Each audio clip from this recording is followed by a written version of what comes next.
1978 में जब से चीन ने अपनी अर्थव्यवस्था के दरवाजे बाहरी दुनिया के लिए खोले और आर्थिक सुधार करने शुरू किए, तब से उसकी इकोनॉमी औसतन 9% की दर से विकास करती रही है।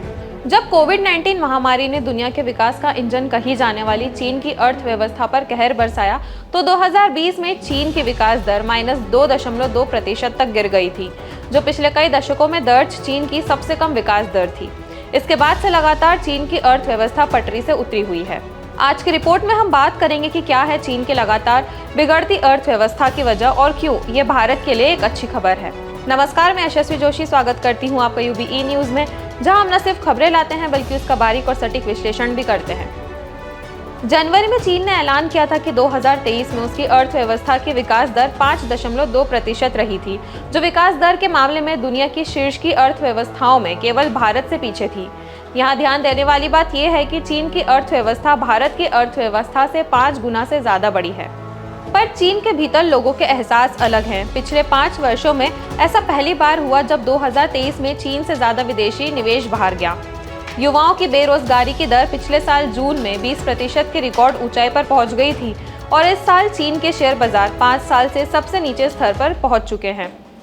चीन के कुछ मुट्ठी भर नाराज नागरिकों ने अपने देश की अर्थव्यवस्था के इस पतन को लेकर अपने गुस्से का इजहार चीन में अमेरिकी दूतावास के वीबो अकाउंट पर खुलकर किया था। डच बैंक IAG में ग्रेट चाइना की मुख्य अर्थशास्त्री लिन सोंग कहते हैं कि कोविड-19 के बाद चीन की बहाली में ये कमजोरी का कारण ये है कि दुनिया के दूसरे देशों में उलट चीन के विकास दर को बढ़ाने के लिए बेहद आक्रामक नीतियां नहीं लागू की है।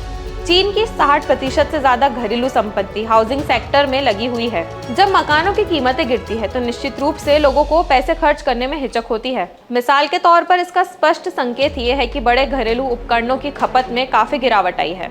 चीन के प्रॉपर्टी बाजार का उसकी अर्थव्यवस्था पर काफी गहरा असर पड़ रहा है, क्योंकि उसकी अर्थव्यवस्था में इस सेक्टर की हिस्सेदारी 1/3 के आसपास है।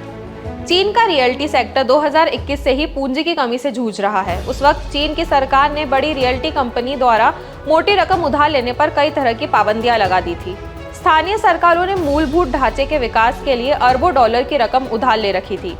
वो ये उधार चुकाने के लिए जमीनें बेचकर कमाई करने के भरोसे थे, पर अब प्रॉपर्टी के बाजार में गिरावट से इन सरकारों पर भी दबाव बढ़ गया है। स्थानीय सरकारों पर कर्ज 2022 में बढ़कर 92 खरब युआन 12.6 खरब डॉलर पहुंच चुका है, जो चीन के आर्थिक उत्पादन का 76% है।